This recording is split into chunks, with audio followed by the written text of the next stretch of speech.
बहू अपने मायके जाकर सोना। ट्रिंग ट्रिंग ट्रिंग ट्रिंग अलार्म घड़ी भी पूरा गला फाड़कर चिल्ला रही थी। ओफो दीपा, अलार्म क्यों लगाया है आज? अगर लगाया है तो बंद क्यों नहीं कर रही हो? अरे तुमसे कह रहा हूँ, कान में रुई डालकर सारे गधे घोड़े बेचकर सो रही हो। राघव रजोई में से मुंह निकालकर झल्लाकर बोला। अलार्म की आवाज से तो नहीं, बल्कि दीपा की मीठी नींद के दुश्मन पतिदेव की कर्कश आवाज से जरूर दीपा की नींद खुल गई।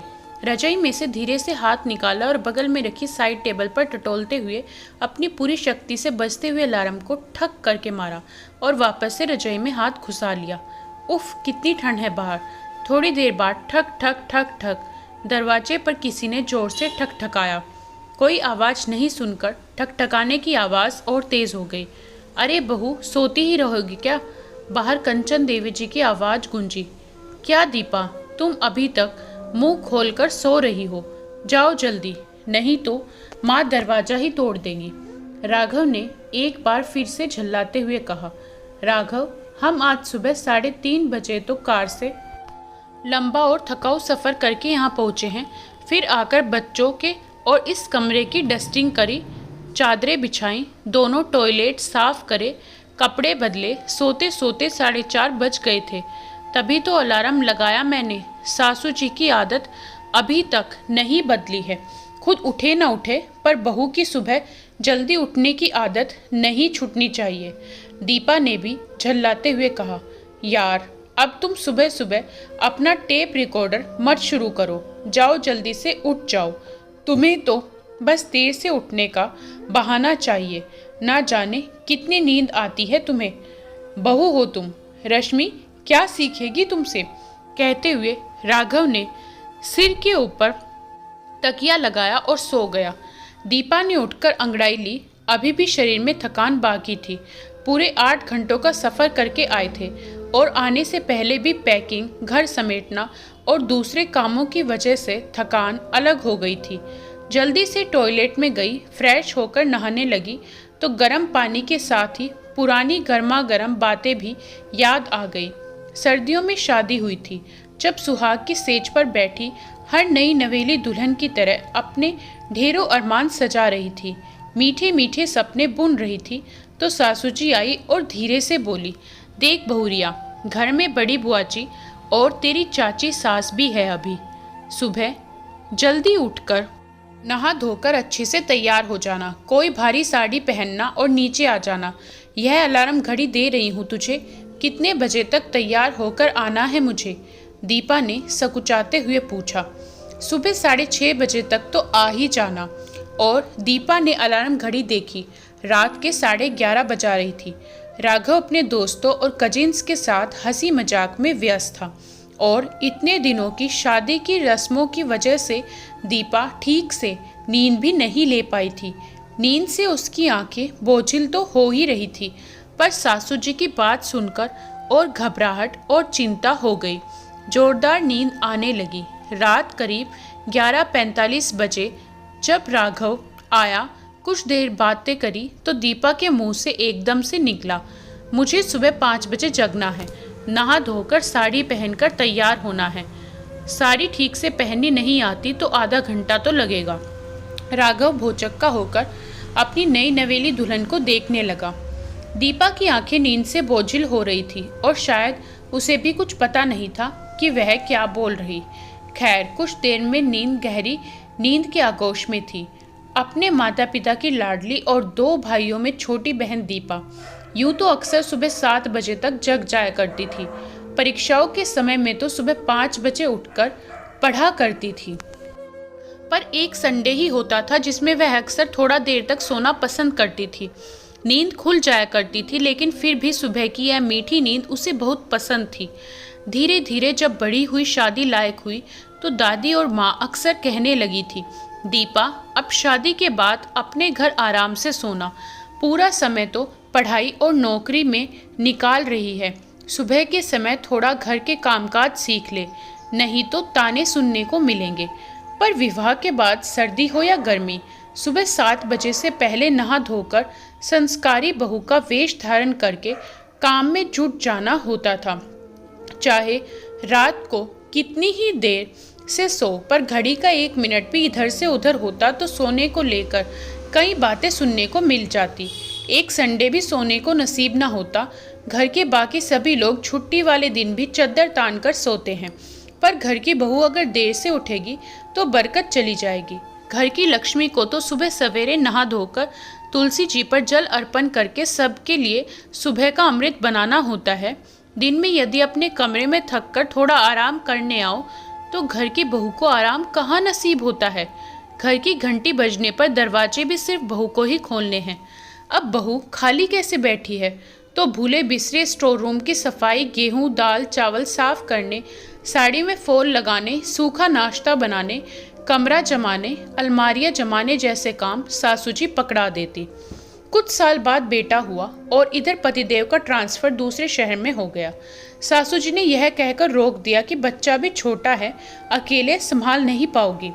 राघव भी घर गृहस्थी की जिम्मेदारी अकेले कैसे उठाएगा, अपनी नौकरी करेगा या तुम दोनों को संभालेगा।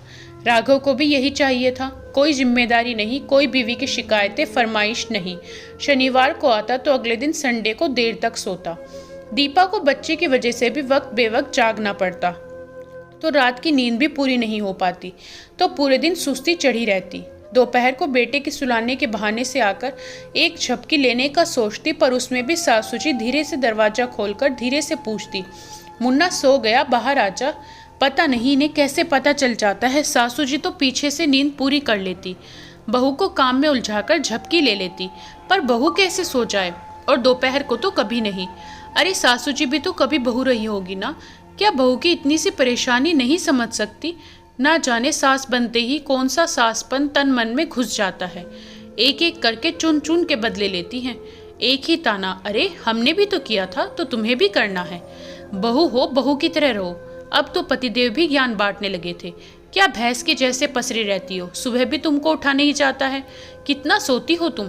पर पतिदेव को यह नजर नहीं आता कि बेचारी पत्नी 24 घंटे मशीन की तरह से काम करती है, एक टांग पर घूमती रहती है, सबकी फरमाइशें पूरी करती है, घर भी संभालती है और बच्चों को भी संभालती है। अरे इंसान हूँ तो नींद तो आएगी। या यह भी भूल गए पत्नी भी एक इंसान होती है। घर के सभी लोग खुद तो समय से सो जाते हैं, आराम से उठते हैं, फिर केवल बहू के ऊपर ही यह जुल्म क्यों। एक दिन हिम्मत करके सासू जी से कह ही दिया, अम्मा जी मैं भी सोना चाहती हूँ, मुझे भी पूरी नींद चाहिए। बहू अपने मायके जाकर सोना जितना सोना है, छुट्टियों में मायके पूरी नींद करके आ जाया कर। ससुराल में तो बहू का फर्ज होता है सूर्योदय के पूर्व उठना, तभी तो बरकत आती है। गृह लक्ष्मी होती है बहू, यही तो संस्कार होते हैं। लक्ष्मी आती है या बरकत आती है इसका तो पता नहीं, पर दीपा को नींद बहुत आती थी। उसे अब समझ में आ गया था। शादी के पहले माँ ने कहा अपने घर जाकर सोना, और जब ससुराल में आई तो सासू जी ने कहा मायके जाकर सोना। आखिर सोऊं कहाँ, ना मायके न में ना ससुराल में। तब दिमाग में यह बात आई थी कि अब तो अपने घर में जाकर ही सुकून और चैन की नींद लूंगी। पर अपना घर ठीक है, मुन्ना भी अब 2 साल का होने को आया है, यहाँ भी तो मुन्ने के साथ ही पूरा घर संभालती हूँ, तो पति के साथ भी संभाल लूंगी और अब अपने घर जा कर के ही सोऊंगी। और बस दीपा ने प्रण ले लिया, चाहे कुछ भी हो जाए पति के साथ ही रहना है। अब यह सिर्फ सोने की बात नहीं थी, दीपा को खुद के लिए फुर्सत के 2 पल नहीं मिलते थे। पूरे दिन मशीन की तरह काम करते रहना, घर के निर्णय में भी शामिल ना करना, कहीं बाहर आने जाने के लिए 10 बातें सुनना, छोटी छोटी बातों पर ताने सुनना। अब अपने घर जाकर ही चैन की सांस लूंगी, सुकून और फुर्सत के कुछ पल खुद के लिए निकालूंगी। अपनी पसंद से खाऊंगी, अपनी पसंद से पहनूंगी, अपने शौक भी पूरे करूंगी, दीपा ने सोच लिया था। थोड़े संघर्ष के बाद दीपा अपने पति के साथ दूसरे शहर चली गई। कुछ सालों बाद दूसरी बेटी रश्मि हो गई। सुबह की मीठी नींद तो तब भी नसीब ही नहीं हुई। वहाँ ससुराल में सासू जी कंचन देवी जी बोलती थी, तो यहाँ उनका लायक बेटा राघव। दीपा यहाँ आकर तो तुम आलसी हो गई हो, सुबह भी सोती हो देर तक और दोपहर को भी सोने लगी हो। सुबह 7 बजे तक सोना कोई देर तक सोना नहीं होता है राघव। मैं घर का पूरा काम करती हूँ, बच्चों को संभालती हूँ, सब जिम्मेदारी निभाती हूँ, वह सब तो नज़र नहीं आता। तुम भी तो दरियाई घोड़े की तरह पसरे रहते हो। कुछ सालों बाद सुबह बच्चों के स्कूल, दोपहर को पढ़ाना, होमवर्क और रात को फिर वही देर से सोना। एक रविवार मिलता तब दीपा सुबह की मीठी नींद ले पाती। राघव ने इसमें भी टांग अड़ाने की कोशिश करी तो दीपा ने राघव की भी नींद उड़ा दी। फिर दोनों पक्षों में सुलह हो गई और अब सोते समय दोनों कुछ नहीं कहते, पर पति लोगों की आदत आसानी से नहीं जाती है। सोकर उठने के बाद वह ताना मारने में मोबाइल और सुबह की मीठी नींद पर हमेशा कुछ ना कुछ कहने से बाज नहीं आता। अरे बहू कितनी देर तक सो रही है, कुछ दिनों बाद मायके जाएगी तो अपने मायके जाकर सोना।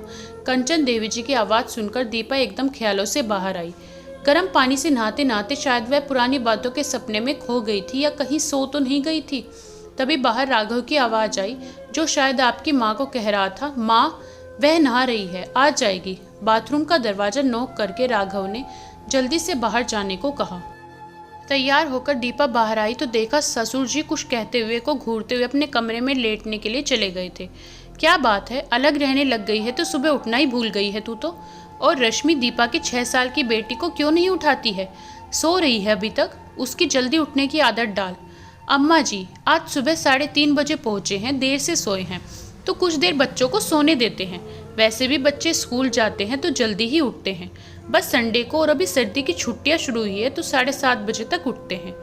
अरे तुझे रोहन दीपा का 10 साल का बेटा को उठाने को नहीं बोल रही, रश्मि को कह रही हूँ, वह लड़की है तो लड़कियों को जल्दी ही उठना चाहिए। अम्मा जी लड़का हो या लड़की, उठने से क्या लेना देना, अगर उठना है तो दोनों को ही समय पर उठना चाहिए। और रही बात रश्मि की तो यह उसका घर है, ससुराल नहीं। और फिर आप ही तो कहती हो मायके में जाकर ही सोना चाहिए, दीपा ने मुस्कुराते हुए कहा। वैसे अम्मा जी एक बात बोलूं, बुरा मत मानना, यह आपका भी ससुराल ही है, मायका नहीं।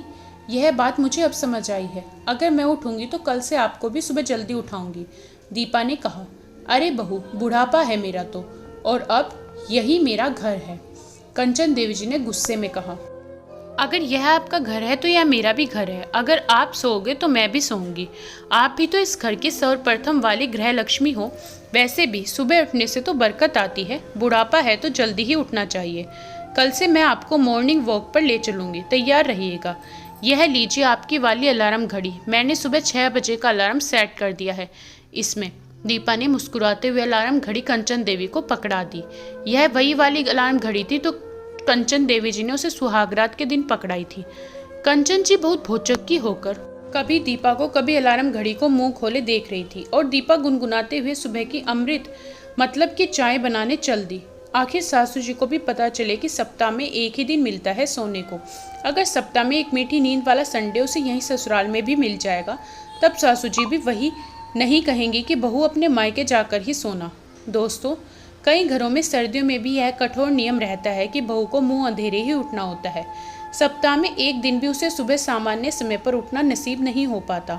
घर के सभी सदस्य भले ही घर में काफ़ी देर से उठते हों, पर एक बहू होने के नाते उसे सुबह उठना ही पड़ता है ताकि घर में बरकत रहे। तो क्या सिर्फ घर की बहू उठने से घर में बरकत आ जाती है? और अगर एक बहू या पत्नी गृहलक्ष्मी होती है तो बेटा भी तो भगवान समान माना जाता है, पति परमेश्वर होता है, सास ससुर जी ईश्वर तुल्य माने जाते हैं।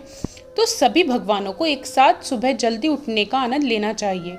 एक बहू के लिए ससुराल को भी उसका घर समझने दीजिए, एक ऐसा घर जहाँ उसे सुकून और शांति भरी नींद आ सके, अपने लिए वह बस फुर्सत के 2 पल निकाल सके, अपने शौक पूरे कर सके।